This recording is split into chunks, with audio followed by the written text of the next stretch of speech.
Hi, this is just a quick follow-up on the previous two videos. One you did was Hello World and one you did was variables. And this one sort of brings the two together, which is how do we print variables on the console? And there's a couple of different ways to do it.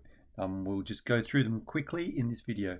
So have a look here and see what I've got. I've defined a couple of strings here called test string and another string, and I've given them some values. Then down here in the first console write line, I've said hello and then plus. So plus is an example of an operator. Now in a subsequent video, we're going to be looking at operators, but just assume for the time being that in this context, the plus will just join two strings together. So in this case, it should say hello and then the value of test string, which will be test value. So it should say hello test value.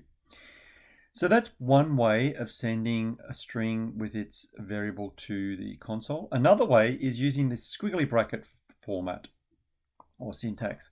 So what you can do is you can write hello, which is just a normal string, exactly like here. And then you go squiggly bracket 1, squiggly bracket 2, so on and so forth. And then you use comma, and then you put the variable names here. So we haven't used an operator here. That dash should just come out as a dash. But basically what we're doing is we're relating this variable here to squiggly bracket 0. And because this is the second in the line, to squiggly bracket 1. So that's another way of doing it. And if you run that, you will see the output, which is, for some reason, disappeared. So you can see hello test value, which is what we get up here. And then we go hello test value blah. So hello and then variable 0, which is test value, and then hyphen, and then variable number 1, which is another string, and another string says blah, so it puts blah there. So that's another way of sending variables to the console. So be aware that there's those two formats.